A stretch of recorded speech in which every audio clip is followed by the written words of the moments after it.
Hey, we're back with the 2021 Bluebird Vision Propane bus. Well, I guess you could call this a hack. If you're interested in fuel mileage on one of these buses and you're looking to save fuel, you probably will not with a propane.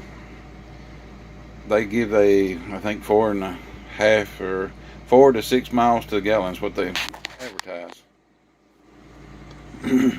The fleet of buses I work on, the best one is 5. The worst one is under 3 miles to the gallon, yes. But I've got we'll call it a hack. If you're interested in fuel mileage, I can help you out on if you're in the right areas. If you're working on buses that's in a rural area, you have secondary roads, back roads, even gravel roads like this one does, and you're driving the bus under 45 mile an hour, the majority through the routes, most of them is under 45, or quite a bit of it's under 45 miles per hour, this might help you out. You see this thing here? If you watch the video from Bluebird, they tell you how to ease onto the pedal, ease on the accelerator, and ease through all the gears. It works fine if you're on flat ground. But the buses I work on there's very little of that.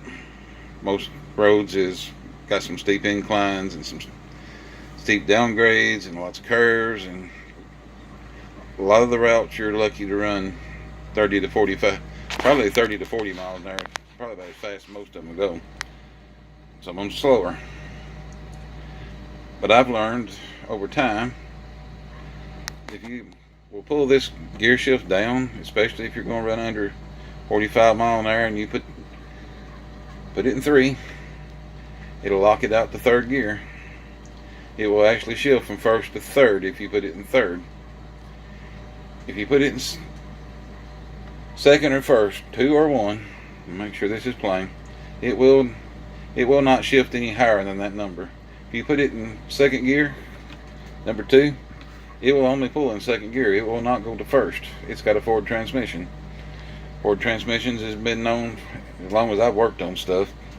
If you put it in 2nd gear, it will not do nothing but 2nd gear. 1st gear is the same. You're going to lock it in 1st gear, which is your lowest gear, your most powerful gear. Driving with it out of overdrive, as long as you're under, say, 40-45 mile an hour, and you're doing you're using the pedal a lot when you're in overdrive, it will actually save you some fuel. Your fuel mileage will go up. Because I've noticed most of these, if you ride in overdrive slower than 45, it will still shift to a higher gear, probably all the way to 6th gear, double overdrive. And every time you need to go a little faster, you've got to push the pedal down a long ways to get it to pull. You're giving it a lot of fuel. And all you had to do is ease it down in the 3rd, and it will pull a lot better. And you won't touch the gas near as much, you won't use the brake near as much, because I've noticed the brakes, and though we hadn't had to change any yet, they squeal really bad. I don't know if they're hard shoes or what, but every one of these propane buses, the brakes makes horrible noises, no matter who drives it. But I thought I might help somebody out with that. Now, if you're on flat ground, I don't know, but we don't have none of that. But as long as you're on a rougher terrain, back roads, it requires a lot of mashing the accelerator to get it to go in overdrive. If you pull it down a gear, or even when I stop sometimes and I drive one of these, I'll pull it all the way down to 1st gear to take off, and I'll shift it by hand up to 3rd. Because if you go off a downgrade and stop at the bottom with the bus pitched down to pull out on the road like an intersection, a lot of times it'll take off in 2nd gear, which is killing your fuel mileage and killing your power. I like to go. When I pull up to an intersection, if it's my turn to go, I'm ready to go. I don't want to be in 2nd gear or 3rd gear sitting in the middle of the road and trying to force it to move. I hope this helps somebody. This is something simple. Y'all have a good day.